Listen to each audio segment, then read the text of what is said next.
سب خوش نصیب ہونا چاہیے اور اس رات کا حق ادا کرنے کی کوشش کرے. بھائی اپنی بات کو سمیٹ رہا ہوں صرف آخر 2 باتوں سے. اب رمضان کسی کو ملے اور اس کا فائدہ نہ اٹھا سکے تو، اور روزہ کسی کو ملے اور اس کا فائدہ نہ اٹھا سکے تو، ان دونوں لوگوں کا کیا ہوگا؟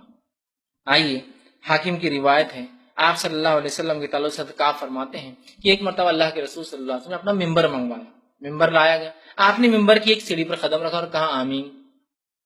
دوسری سیڑھی پر قدم رکھا کہا آمین، تیسری سیڑھی پر قدم رکھا کہا آمین. لوگوں نے پوچھا اللہ کے رسول آج آپ نے ایک ایسا عمل کیا جس عمل کو کرتے ہوئے آپ کو پہلے نہیں دیکھا کہ آپ نے ممبر منگوایا پھر اس کو چڑھے آمین آمین آمین، یہ کیا تھا؟ تو آپ نے فرمایا کہا کہ جبرائیل نے آ کر مجھ سے کہا ایسا کرو، میں نے اس لیے ایسا کیا، اور جب میں نے پہلی سیڑھی پر قدم رکھا تو جبرائیل علیہ السلام نے فرمایا ہلاکت ہے، بربادی ہے، برائی ہے، ویل ہے جہنم میں ایسے شخص کے لیے جس کو رمضان کا مہینہ مل جائے اور رمضان کا مہینہ پا کر اپنی مغفرت نہ کرا سکے. اے محمد صلی اللہ علیہ وسلم کہو آمین، تو میں نے کہا آمین.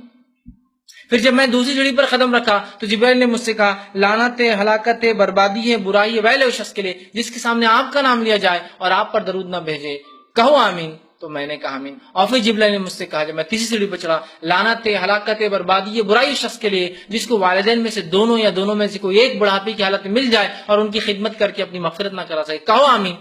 تو میں نے کہا آمین.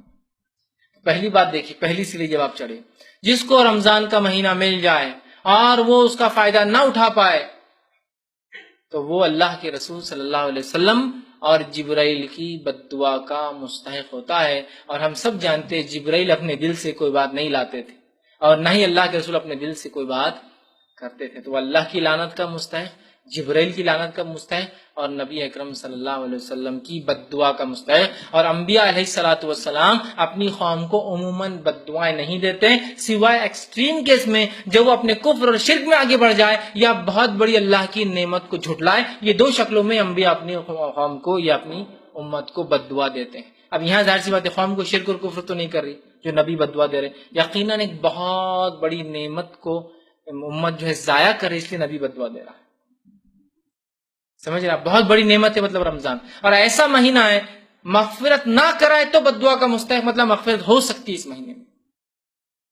تو وہ رمضان پا کر اگر اپنی مغفرت کا سامان ہم نہ جمع کر پائے تو ہم نبی اکرم صلی اللہ علیہ وسلم کی بد دعا کے مستحق ہوں گے. اور اگر کوئی شخص روزے رمضان کا مہینہ روزہ نہ رکھ سکے چونکہ یہ اس کے فرائض میں سے رکھنا ہے، تو آپ صلی اللہ علیہ وسلم فرماتے ابو امامہ باہلی